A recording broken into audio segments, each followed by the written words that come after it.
Bueno, recordando un poquito lo que fue la clase pasada de inflamación aguda, habíamos hablado que tiene un tiempo corto, que puede ser horas o semanas o algunos días, pero no días muy prolongados. Cuando ya pasa a ser prolongado y la respuesta ya es demasiado evidente, entonces pasamos a nuestra inflamación crónica. La inflamación crónica es una inflamación que tiene una respuesta prolongada. No hay un límite de tiempo, puede ser meses, años, incluso toda la vida. Para que nosotros tengamos inflamación crónica, siempre debemos iniciar con aguda. No podemos pasar a crónica sin antes tener aguda. Lo contrario de la aguda. Nosotros podríamos solo tener inflamación aguda y esa inflamación se controla y luego desaparece. Ahora, en esta respuesta, no. Las manifestaciones siempre comienzan con aguda y terminan con crónica. Cuando nosotros tenemos episodios en donde supongamos que dura 3, 4, 5 meses o un año, 2 años o 3 años, nuestra inflamación obviamente es crónica y si tenemos respuesta de cura, o sea, una remisión completa, nosotros terminamos con esa respuesta y si el paciente vuelve a tener otra, vamos a decirle, respuesta inicial, comienza nuevamente con aguda y luego pasa otra vez a ser crónica. ¿Está bien? Entonces, podemos tener varios episodios en donde si hay cura o hay remisión, nosotros volvemos otra vez a la aguda. ¿Está bien? Bueno, cuando nosotros vemos las causas de la inflamación crónica, vamos a encontrar varias causas. Primero que todo, microorganismos difíciles de erradicar. Seguro ya vieron en algunos microorganismos difíciles de erradicar. ¿Qué pueden ser, por ejemplo, bacterias difíciles de erradicar? Tuberculosis, esas pseudomonas, ¿verdad? Exactamente. También encontramos virus, herpes, ¿verdad? Que son muy difíciles, prácticamente no se pueden eliminar. Encontramos también parásitos, ¿verdad? Entonces, estos son principales motivos que pueden llevar a una inflamación crónica. Ahora, cuando hablemos de enfermedades causadas por hipersensibilidad, nosotros vamos a ver que existen varios tipos de hipersensibilidad. Entre una de esas características encontramos la activación excesiva o inapropiada, es decir, enfermedades autoinmunes. ¿Sí? Las enfermedades autoinmunes se caracterizan por generar anticuerpos contra nuestra propia célula. Entonces, eso no tiene cura.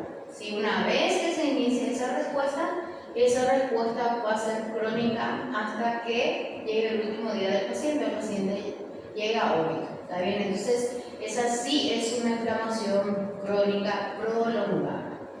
Cuando nosotros tengamos también respuestas excesivas, principalmente por hipersensibilidad o alergia a alimentos. ¿Está bien? Una enfermedad que es muy prolongada y crónica y presenta alergias puede ser, por ejemplo, la enfermedad celíaca. ¿Verdad? ¿Saben lo que es enfermedad celíaca? ¿Verdad? Hipersensibilidad al gluten. Entonces, eso provoca inflamaciones crónicas por contactos constantes con la molécula de gluten o ingerir constantemente el gluten. Entonces, eso siempre se asocia a daños crónicos. ¿Verdad? Cada vez que el paciente consuma gluten, comienza otra vez la respuesta inflamatoria. Y esa respuesta se hace crónico por un largo tiempo y nosotros vemos que luego aparecen las manifestaciones. El paciente tiene diarrea. Todos los síntomas del celíaco siempre son crónicos. Siempre te va a decir diarrea crónica, deshidratación crónica, anemia crónica, alteración de calcio crónico, avitaminosis crónico. ¿Por qué? Porque es una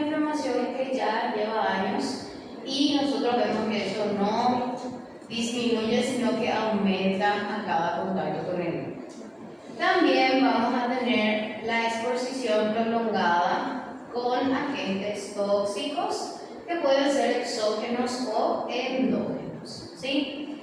Cada vez que tengamos contacto prolongado, puede ser con productos químicos, puede ser con productos de limpieza, puede ser con productos que contengan ácido, en fábricas, entonces nosotros decimos es una exposición crónica. Y esto hace que la inflamación sea prolongada. Cuando nosotros tenemos infecciones respiratorias en pacientes que trabajan en fábricas de plástico, la mayoría son crónicas. ¿Por qué? Porque la exposición es muy prolongada. No es que un día se fue, volvió y ya tiene algún cuadro, sino que varios meses de exposición terminan generando inflamación constante. ¿Está bien? Bueno, entre las diferencias principales, nosotros vamos a encontrar la infiltración de células o el predominio de células.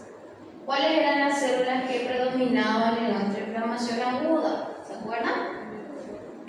Neutrófilos las primeras 24 horas y luego monocitos. Entonces, ¿para qué? Tratar de responder de forma rápida, generar mediadores de la inflamación y tratar de eliminarlo en el tiempo más corto posible. Ahora, cuando nosotros hablamos de la inflamación crónica, nosotros ya agregamos obviamente linfocitos. ¿Por qué? Porque ya generamos primero anticuerpos y luego ya aumentamos la función de los linfocitos T, colaboradores, tóxicos, CD4, CD8, para ver qué es lo que podemos hacer, ya que en un tiempo no estamos pudiendo erradicar por completo el motivo de la inflamación. Y luego también encontramos destrucción de los tejidos inducidas por agente causal y también persistentes por células inflamatorias. ¿Qué quiere decir? En nuestra inflamación aguda, nosotros tenemos la primera lesión causada por el microorganismo, por una bacteria. Pero en la inflamación crónica, ya la lesión es causada por las señales y mediadores de la inflamación. Entonces, ¿qué nosotros vamos a ver?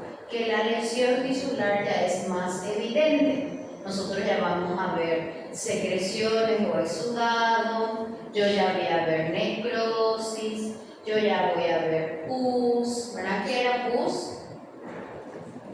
Exudado con acumulación de neutrófilos. Entonces, yo ya veo un tejido afectado. Eso yo no veía en la inflamación aguda. Si había, era causada por el microorganismo, no por nosotros mismos, por nuestro sistema inmune. Y luego también encontramos los intentos de curación. Los intentos de curación ya van acompañados de cicatrización, ya van acompañados de disminución de respuesta inflamatoria, ya vamos acompañados de formación de fibrosis y colágeno, ya inicia mitosis para reparar tejidos. Entonces, esto de intentos de curación no había la inflamación aguda. ¿Por qué les parece que no había?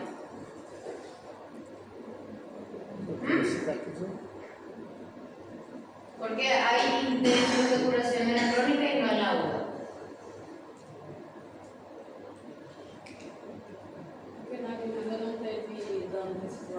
¿Por qué? Exactamente, porque no hay demasiado que curar. ¿Sí? El tejido está aparentemente intacto, ¿verdad? Sano, vamos a decir así. Entonces no hay destrucción. Entonces, ¿cómo vamos a curar algo que todavía no pasó por el proceso de destrucción o de necrosis? ¿Está bien? Entonces, eso es lo que tenemos que tener siempre en cuenta.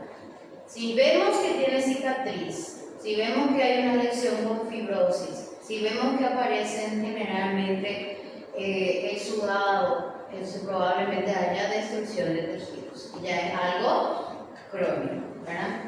Yo no necesito saber cronológicamente cuántos días, pero sí yo tengo que tener una idea que ya no es agudo, sino que ya es crónico, ¿verdad?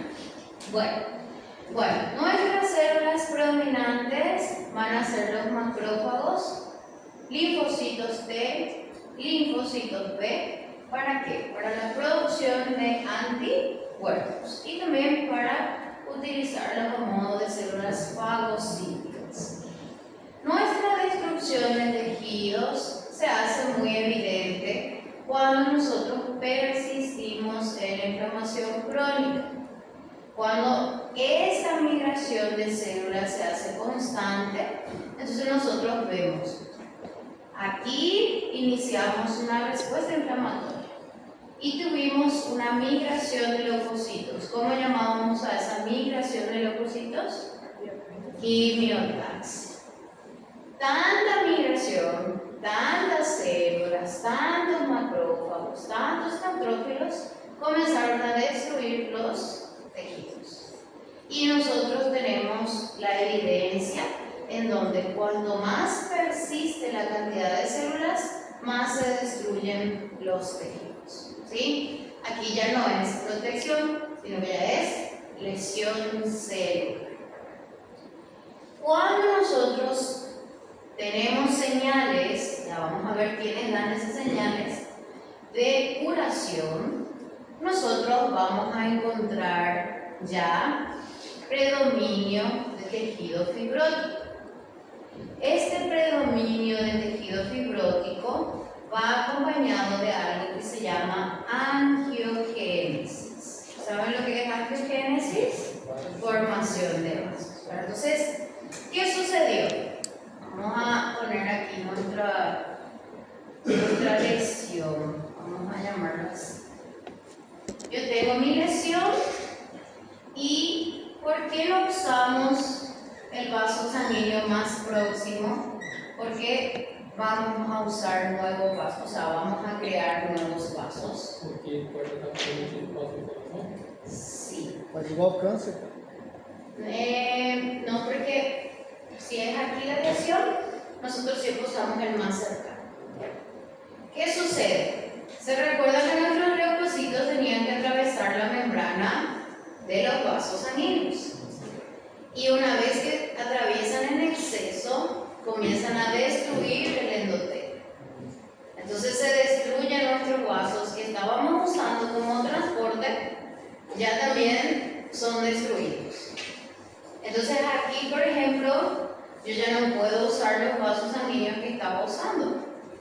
¿Por qué? Porque ya están también destruidos, comprometidos.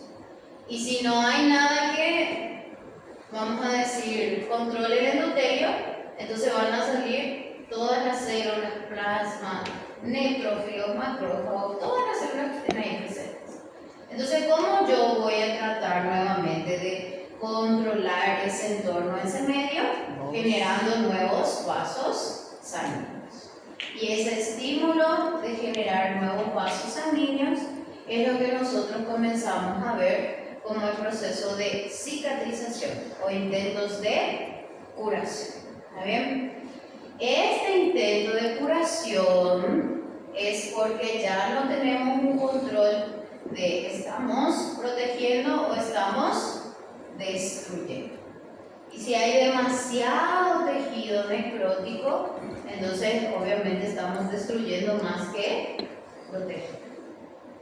Y ahí nosotros podemos observar que cuando inicia el proceso de angiogenia o angiogénesis, también inicia el proceso de generar fibras de colágeno y células que vuelvan nuevamente a cerrar cualquier abertura o cualquier lesión que se genere a nivel ya sea del órgano, de la piel, depende de dónde estamos siendo afectados. ¿Está bien? Entonces, lo ideal es estimular por señales celulares, ¿sí? Así como enviamos señales para las citocinas, para la vasodilatación, también hay señales para la formación de nuevos vasos. ¿Qué sucede cuando, vamos a decir que la formación de nuevos vasos no es proporcional a la cura. Quiere decir que la lesión es muy grande y yo no estoy pudiendo revertir ese proceso. Podemos incluso estimular la angiogénesis con procedimientos mecánicos. O sea, si yo tengo aquí una necrosis de gran tamaño, puedo realizar una extracción, ¿verdad?, que nosotros le llamamos debridamiento y estimulamos la circulación en esa zona. Y eso es para tener un intento de curación. Sí. Quando a pessoa tem aquelas verrugas que estão eles falam que não pode tirar porque pode ter vasos sanguíneos. ¿É esse processo? También, la angiogénesis puede ocurrir en cualquier situación. Si es un nevus, una pinta muy grande, entonces vemos que necesita más oxígeno, entonces se forman nuevos vasos. No sería lo ideal, ¿verdad? Porque que una pinta necesite vasos sanguíneos es porque está siendo muy independiente, ¿verdad? Puede estar convirtiéndose en algo maligno en vez de algo benigno, ¿verdad? Bueno, entonces, ¿qué hacemos? Estos intentos de curación aceleramos o ayudamos un poquito y desbridamos. ¿Para qué? Para que haya mayor circulación, un leve sangrado y los intentos de curación sean más evidentes. Pero no siempre. No significa que tenemos una lesión y hay una protección celular. ¿Cómo le llaman ustedes a eso vulgarmente? Una casquilla, ¿verdad? Y el paciente dice, no, y quita, y sangra nuevamente su herida, ¿verdad? Entonces, eso no, tenemos que ver si la capa protectora que se formó está ayudando a intentar curarse o está aumentando la infección en la zona, ¿verdad? Entonces, no todo también se desbrida o se retira, hay que observar, voy a tener más beneficios o no realizando este procedimiento. Porque si nosotros aceleramos también podemos generar cicatrices, ¿verdad? Hay pacientes que cicatrizan muy bien y hay pacientes que no cicatrizan, ¿sí? Y ya empiezan las cicatrices queloides que le llaman, ¿verdad?, que son de gran tamaño, dejan muchas lesiones, son muy evidentes porque sus intentos de curación no están siendo controlados. Entonces, eso es algo que nosotros vemos siempre. En la inflamación aguda no hay angiogénesis, ¿sí? Se supone que no destruimos los vasos hasta aquí. Bueno, entre las células predominantes encontramos macrófagos y también linfocitos T y B. Cuando nosotros vemos eosinófilos, mastocitos y neutrófilos, vamos a ver que son controladas sus apariciones y características. Y vamos a ver que cada uno cumple una función específica. En los macrófagos, nosotros primero tenemos generalmente monocitos. Entonces, después de 24 horas que los neutrófilos aparezcan en la aguda, aparecen los monocitos que se van a convertir en macrófagos. Entonces, si yo necesito macrófagos y también necesito neutrófilos, debe haber un estímulo que haga que aparezcan los neutrófilos. Porque encontrar neutrófilos en las primeras 24 horas es algo fisiológico. Pero encontrar neutrófilos en la inflamación crónica, tipo 15 días después, 22 días después, quiere decir que la estamos estimulando, ¿sí? Ahora, encontrar macrófagos sí es algo fisiológico. Siempre van a haber macrófagos. ¿Por qué? Porque cumplen primero, ¿cuál es su función principal? Célula de la fagocitosis, ¿verdad? Entonces, esto es algo que siempre va a estar presente. Cada macrófago, según el órgano, cumple unas funciones con un nombre específico. Esto yo no voy a preguntar. Seguro ya dieron todo en histología, ¿verdad? Entonces, yo tengo que observar si yo hago una biopsia, si yo tomo una muestra de tejido y yo veo gran cantidad de células en macrófagos, entonces puede ser que sea algo crónico. Entonces, cada órgano, cada tejido va a tener sus propios macrófagos que van a cumplir la misma función que vimos hasta ahora, ¿sí? Fagocitosis y entre otras funciones. Bueno, nuestros monocitos sanguíneos duran aproximadamente 24 horas o un día, esto es tema de examen. Y los macrófagos pueden sobrevivir meses o años. ¿Cuánto tiempo tardan en migrar a las zonas o a los tejidos extravasculares? 48 horas. Entonces, si comienza una inflamación aguda, yo hago o mido mis macrófagos, voy a encontrar varios. ¿Después de cuánto voy a comenzar a observar la proliferación? 48 horas. ¿Está bien? Entonces, si el paciente viene y te dice, me siento mal, creo que tengo una infección, siento fiebre, si le hacemos el primer día va a salir negativo, como si fuera que no existe. Pero repetimos en 48 horas y van a salir en gran magnitud o en gran cantidad. ¿Por qué? Porque hasta llegar a los tejidos extravasculares tenemos 48 horas. ¿Está bien? No significa que no sea cierto, significa que el tiempo nada más de llegar ahí, de proliferar, no nos ha ayudado. ¿Está bien? Y así también nosotros podemos encontrar la migración de nuestros neutrófilos. ¿Quiénes estimulaban la migración constante de neutrófilos? ¿O por quiénes tenían preferencia los neutrófilos? Las bacterias. Bueno, entonces, obviamente, si es una infección bacteriana, vamos a tener macrófagos por un lado y por otro lado neutrófilos. Si no es bacteriana, solamente vamos a tener macrófagos. Si es germito, vamos a tener basófilos. ¿Verdad? Si es virus, podemos tener linfocitos, ¿verdad? Dependiendo de cuál sea el microorganismo que nos estimula. Bueno, ¿cuál es la función principal de nuestro macrófago? Recuerdan que teníamos dos funciones. ¿Cuál era la primera? Fago. ¿Y cuál era la segunda que aprendimos? Célula presentadora. Ahora van a hacer ya dos cosas más. Cada vez un macrófago hace más cosas. Esto es tema de examen. Primero, eliminar o ingerir microorganismos, que es fagocitosis.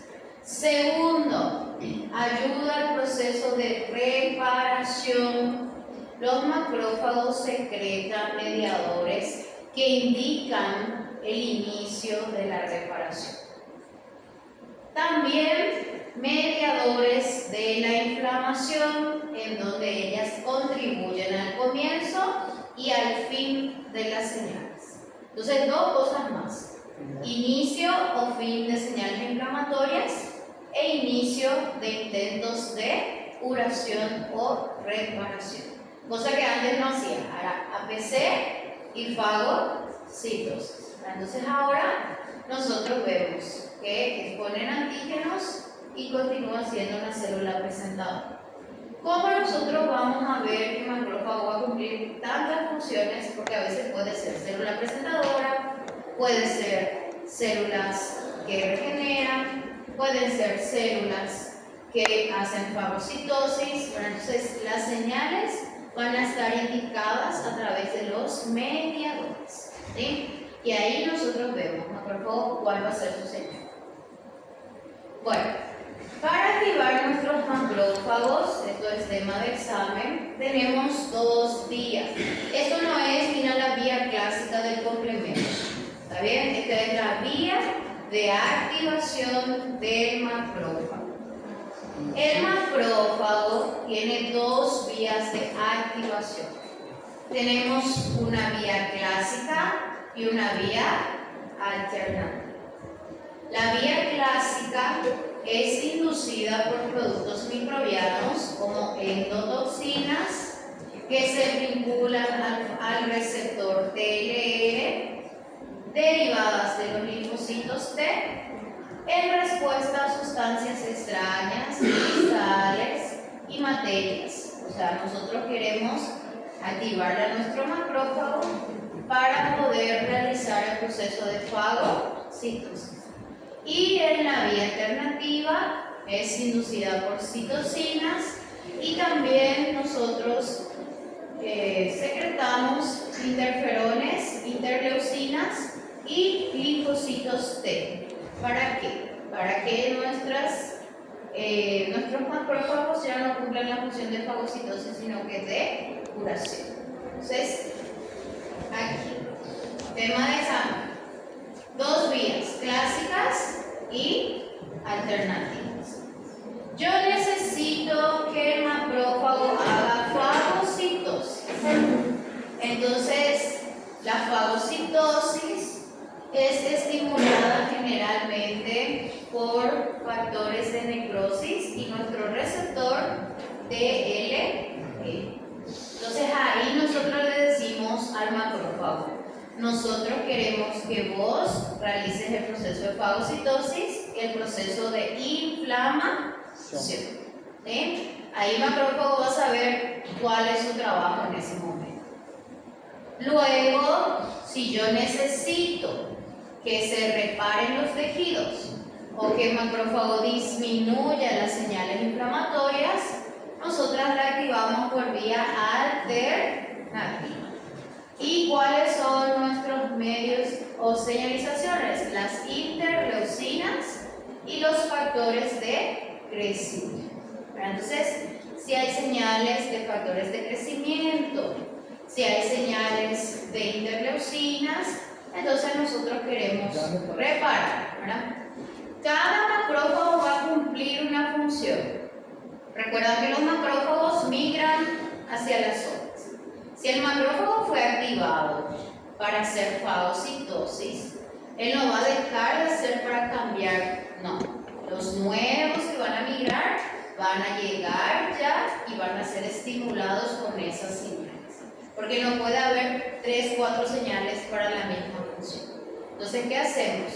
Como 24 horas nada más duran, entonces nosotros vemos que las primeras señales pueden ser fagocitosis, las segundas señales pueden ser intentos de reparación. ¿Sí? Entonces, yo quiero reparar, activo por la vía alternativa. Yo quiero fagocitar, activo por la vía clásica. ¿Sí? E aí, se ela passa a ser crônica, a infecção, o que o macrófago continua?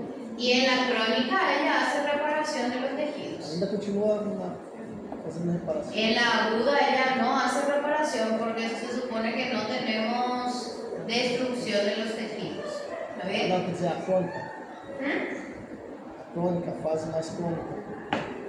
Da aguda passa para a crônica, certo? Sí, en la aguda las señales para el macrófago son fagocitosis. Sí. Él no hace reparación porque se supone que no tenemos nada que reparar. Pero si se lesiona algún tejido, obviamente van a haber esas señales. Pero en la crónica siempre hay lesión de tejidos, entonces el macrófago siempre va a activarse por las dos vías. Se activa para la fagocitosis y después se activa para la reparación. ¿Sí? Entonces nosotros tenemos las dos señales y los efectos antiinflamatorios para reducir tantas señales de inflamación. ¿Cuáles eran nuestros signos de inflamación? Rubor, calor, tumor. Falta uno. Ese fue el color. Color, rubor, tumor. Pérdida de la función. ¿Verdad? Entonces podemos. Bueno, entonces aquí tenemos en cuenta cómo activar. Nuestros linfocitos, por otro lado, vamos a usar linfocitos T y linfocitos B. La virtud de los linfocitos T, principalmente CD4, ¿qué clase de linfocito era CD4? ¿Colaborador o citotóxico? Colaborador. Colaborador. Nosotros necesitamos que nos ayuden porque no estamos consiguiendo destruir lo que estábamos tratando de destruir. ¿Verdad? Y ahí nosotros vemos que su función será secretar secretar citocinas. ¿Cuáles eran la función de las citocinas? Mediadores de la inflamación. Bueno, entre los subtipos de linfocitos TCD4, este sí tenemos que saber el tema de examen. ¿Está bien? Nosotros vamos a tener tres divisiones que vamos a ver principalmente en la inflamación crónica. Tenemos el TH1, TH2 y TH17. Existen varios tipos. No quiero que se recuerden de todos porque es demasiado, pero sí vamos a hablar de los, vamos a decir, más evidentes. Todos son importantes. Bueno, TH1 producen citocinas. ¿Cuál es su función? Activar a los macrófagos por la vía clásica. ¿Para qué queríamos activar macrófagos por la vía clásica? Fagocitosis e inflamación. TH2 secretan interleucinas 4, 5 y 13. ¿Para qué? Reclutan y activan eosinófilos y también macrófagos por la vía alternativa. ¿Qué yo quiero de la vía alternativa? Reparación y efectos antiinflamatorios. Entonces, no se puede confundir la señal. TH1 para la vía clásica, TH2 para la vía alternativa. Y por eso el macrófago está muy seguro de qué señal recibe, porque son generalmente células con funciones diferentes. Y TH17 secretan interleucinas 17 y también citocinas que inducen a la secreción de quimiosinas responsables del reclutamiento de neutrófilos y monocitos.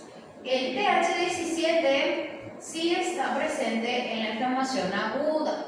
¿Por qué? Porque nosotros necesitamos neutrófilos y necesitamos macrófagos también en la inflamación aguda. ¿Sí? Entonces, esta célula también cumple esa función. Sí. Ya es fabricado así, con estos subtipos de H1 Sí, ella se diferencia nuevamente en este subtipo para que nosotros podamos saber cuál es su función específica. ¿Sí? Tenemos varios tipos de linfocitos CD4. Entonces ella primero se produce de CD4 como colaboradores y de ahí se subdividen otra vez en los tipos según su función o según la respuesta que van a generar. ¿Sí? Pero son CD4. ¿Sí? Bueno, entonces ¿qué nosotros tenemos? Nuestro tejido en donde nosotros activamos. Ya encontramos macrófagos, linfocitos, fibroblastos, podemos encontrar tejido fibrótico, podemos encontrar colágeno, podemos encontrar células que están haciendo mitosis. Entonces, ¿qué yo quiero en ese momento? De acuerdo a las señales, nosotros decimos, quiero disminuir la inflamación, quiero curar, quiero seguir haciendo fagocitosis. Entonces, de acuerdo a eso, estimulamos a nuestro macrófago para que se siga reclutando a nivel de los vasos sanguíneos. ¿Sí? Si yo no tengo más, supongamos, este vaso, entonces, ¿qué debo hacer para conseguir que las células sigan migrando? Si este era mi vaso que inició el proceso y se destruyó, ¿qué hago para poder volver a permitir la migración de células? Angiogénesis. ¿Está bien? Entonces, por eso necesitamos angiogénesis o vasos sanguíneos nuevos. Si supongamos que usamos al inicio y se destruyó, ya no me sirve. Yo no estoy pudiendo más controlar. Entonces, genero nuevos vasos alrededor, ya sea de la zona afectada, si es que hay todavía microorganismos, si es que ya no hay, y vuelvo a llevar leucocitos a esa zona. ¿Está bien? Entonces, siempre que necesitemos migración, mayor cantidad de oxígeno, mayor vascularización, angiogénesis. En el caso de la pregunta que vos hiciste hace rato sobre el nebus o la pinta, ¿qué sucede? La pinta no está haciendo una respuesta inflamatoria. Ella solo está exigiendo más oxígeno. Y cuanto más exija, más independiente se está volviendo. Entonces ahí nosotros tenemos que tener en cuenta por qué una pinta, que se supone que es una célula benigna, está exigiendo más vascularización.